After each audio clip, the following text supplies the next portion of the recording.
देखिए, आप सभी की तरफ से बार-बार ये मैसेज आ रहे थे कि सर प्रैक्टिस सेट्स को कैसे सॉल्व करें ताकि 100% रिज़ल्ट मिले। तो उसके ऊपर इस वीडियो में बात की जाएगी। देखिए, बहुत से बच्चे होते हैं कि बहुत हार्ड वर्क करते हैं, दिन-रात लगे रहते हैं, उसके बाद भी वो सफल नहीं होते हैं। और वहीं पर कुछ बच्चे ऐसे होते हैं जो थोड़ा-सा ही पढ़ के वो सफल हो जाते हैं। तो आपको लगता है कि अरे यार, वो तो बहुत कम पढ़ रहा था लेकिन फिर भी वो सफल कैसे हुआ? तो दोनों की रणनीति में अंतर होता है, दोनों की पढ़ाई करने की तरीकों में अंतर होता है। तो उसी के बारे में यहाँ पर बात होगी डिटेल में। देखिए, हार्ड वर्क करने का टाइम नहीं है, आपको स्मार्ट वर्क करना होगा। कैसे? उसके बारे में बता रहे हैं।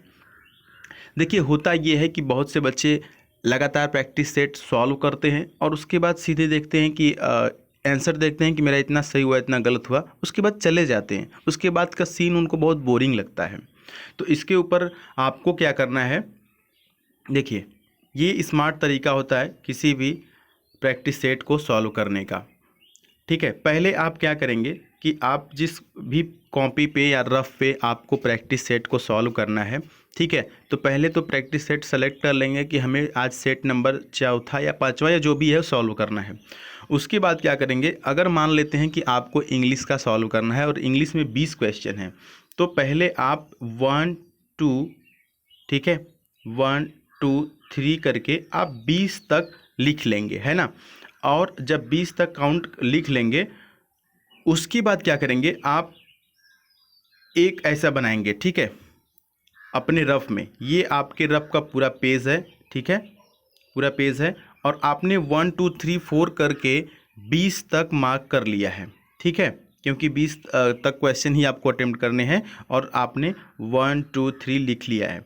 अब एक सीधा सीधा यहाँ पर लाइन खींचेंगे उसके बाद, ठीक, एक चीज़। दूसरा चीज़, अब उसके ठीक बाद भी एक लाइन खींचेंगे, ये वाली लाइन आपकी खाली होगी। एक हो गया, एक खाना हो गया और दूसरा खाना हो गया, दो आपको बनाना है, ठीक। और उसके बाद एक और बनाना है इसी में। मान लीजिए कि इतना चौड़ा आपका रफ है, ठीक है। जब आप जो नंबरिंग करेंगे 1 2 3 20 तक, उसके बाद के लिए आपको 3 खाने चाहिए। अब क्या करना है, अब जब आप प्रैक्टिस सेट लीजिए तो साथ ही साथ आप स्टॉप वॉच लगा सकते हैं या आप टाइम देख सकते हैं, घड़ी देख सकते हैं कि हमने 8 बजे शुरू किया है। तो हमें एयरफोर्स में या जो भी आपको एग्ज़ाम देना हो उसमें अगर हमें 20 क्वेश्चन सॉल्व करने के लिए 20 मिनट मिलता है, तो यहाँ पर हम कोशिश करेंगे कि 17 मिनट या 18 मिनट में 20 क्वेश्चन सॉल्व कर लें, क्योंकि एग्ज़ाम के समय अलग प्रेशर होता है। तो अगर आप यहाँ पर 17 मिनट में करेंगे तो ये 17 मिनट वहाँ पर 20 मिनट में बदल जाएगा। अगर यहाँ पर आप 20 मिनट में सॉल्व करेंगे तो वहाँ जाएंगे तो आपको 20 मिनट में सभी क्वेश्चन नहीं अटेम्प्ट कर पाएंगे, आपको वही क्वेश्चन सॉल्व करने के लिए 22 मिनट 25 मिनट लगेगा, क्योंकि वहाँ पर प्रेशर थोड़ा अलग होता है और सभी बच्चों के साथ आप देते हैं, ठीक है। तो कोशिश करेंगे कि यहाँ पर 20 मिनट नहीं बल्कि 17 मिनट। अगर कोई एग्ज़ाम आपको 60 मिनट में देना है तो आप उसको 55 मिनट या 50 मिनट में ही सॉल्व करेंगे, एक बात।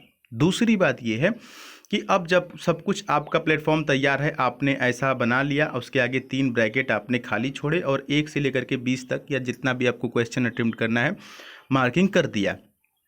उसके बाद आप घड़ी में स्टॉप वॉच लगाते हैं अपने फ़ोन में या कहीं पे भी घड़ी देख लेते हैं कि चलो ठीक है 8 बजे हम स्टार्ट कर रहे हैं, तो 8:20 पर या 8:17 पर हम इसको ख़त्म करेंगे, ठीक। उसके बाद जब आप टाइम देख ले तो अब आपका समय शुरू होता है। जैसे ही आपका समय शुरू हुआ तो आपको अब कुछ भी लिखना पढ़ना नहीं रहेगा, फालतू आपका टाइमिंग नहीं जाएगा। आप अपने प्रैक्टिस सेट में देखेंगे क्वेश्चंस को और उसके बाद मान लेते हैं कि पहला का आपके हिसाब से बी सही है तो उसके सामने बी लिखेंगे। दूसरा का मान लेते हैं कि सी सही है, फिर डी सही है, फिर ई सही है। आप इसी तरह से करते चले जाएंगे और आप देखते समय को भी ध्यान देंगे। और जैसे ही अगर आपका 20 क्वेश्चन 17 मिनट या 18 मिनट में ख़त्म हो गया तब तो ठीक है। अगर नहीं भी ख़त्म हुआ, अगर आपका टाइम हो गया तो आप वहीं पर रोक देंगे, है ना। अब प्रैक्टिस सेट सॉल्व करने का मतलब ये नहीं है कि आप 1 घंटा लगातार बैठ के सॉल्व कर रहे हैं, उससे कोई बेनिफिट नहीं होने वाला है, ठीक। क्योंकि अब एग्ज़ाम करीब है तो आपको बिल्कुल एग्ज़ाम के हिसाब से चलना पड़ेगा ताकि एग्ज़ाम के समय आपको एक्स्ट्रा प्रेशर न झेलना पड़े। तो अगर आपका टाइम पूरा हो गया तो वहीं पर रुक जाएंगे, या टाइम से पहले क्वेश्चन पूरा हो गया तब तो डेफिनेटली रुक ही जाएंगे। अब क्या करेंगे, अब आप आंसर मिलाएंगे। आंसर मिलाएंगे तो आंसर में अब इस वाले जो दूसरा वाला खाना इसमें अपना आंसर लिखते जाएंगे।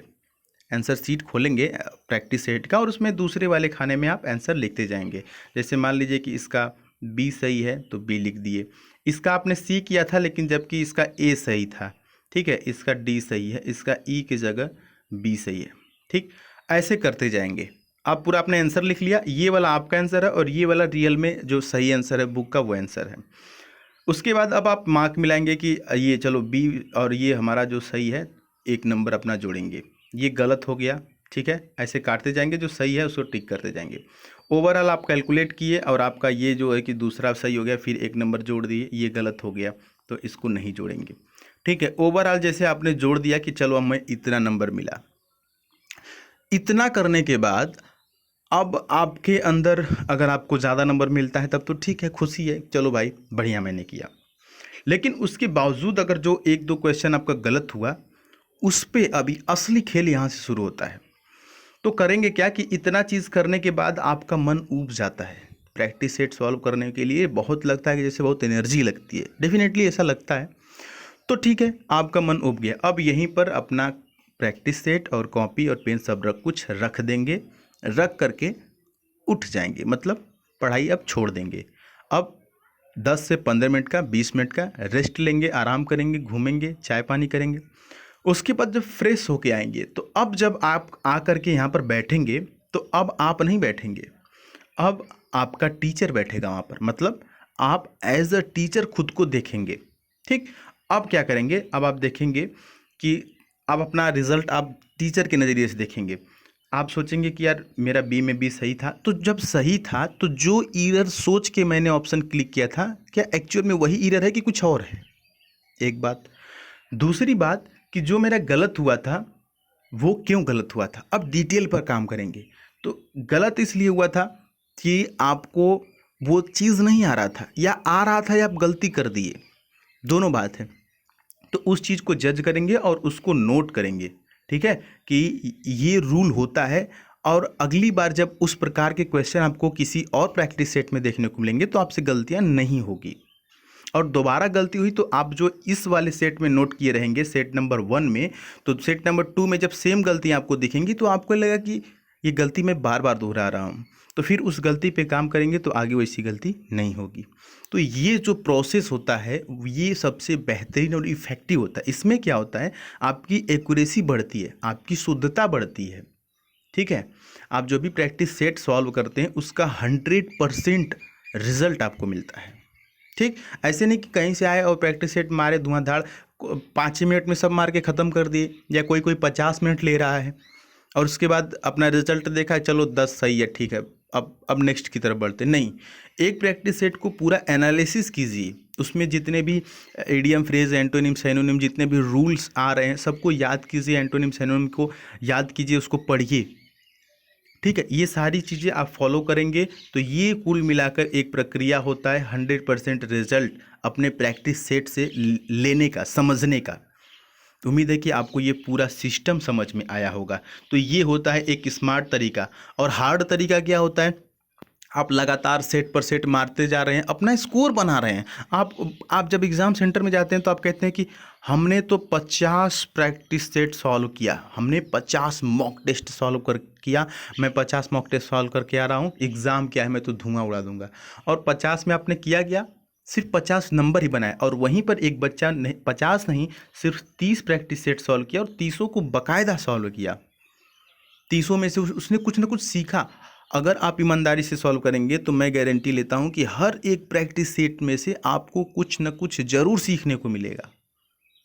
तो अगर ऐसे करेंगे तो ये ज़्यादा बेनिफिशियल होगा कंपेयर देन इसके कि आप अपना स्कोर बढ़ा रहे हैं कि चलो मैंने 200 प्रैक्टिस सेट सॉल्व किया, लेकिन 200 को दोबारा सॉल्व कर दिया जाए तो सेम रिजल्ट आएगा। लेकिन अगर ये जो 30 प्रैक्टिस सेट आपने सॉल्व किया इसको अगर दोबारा सॉल्व कर दिया जाए, जो बच्चा किया है 30 और 30 को एनालाइज किया है, दोबारा इसे सॉल्व किया जाए तो ये पहले से बढ़िया रिजल्ट लाएगा, क्योंकि ये सभी उस चीज़ को समझा है, एनालाइज किया है। तो उम्मीद है कि आपको ये बातें समझ में आई होंगी। तो इस प्रकार से आप सॉल्व करेंगे और आपके क्वेश्चन का आंसर मिल गया होगा। साथ ही साथ अगर आप वाई ग्रुप की तैयारी करते हैं तो सुधीर पांडे व्लॉग्स वाले चैनल पर हम रागा मॉक टेस्ट 4 अपलोड कर दिए हैं। 3 ऑलरेडी अपलोड किया गया था, बाकी के 6 भी हम आने वाले दिनों में अपलोड कर देंगे, तो आप इसको ज़रूर देखिएगा। और इसी तरह से जुड़े रहें, चैनल पर नए हैं तो सब्सक्राइब कर लीजिएगा। हम एग्ज़ाम तक आपकी इसी तरह से हेल्प करते रहेंगे। मिलेंगे अगली वीडियो में, तब तक के लिए जय हिंद, वंदे मातरम।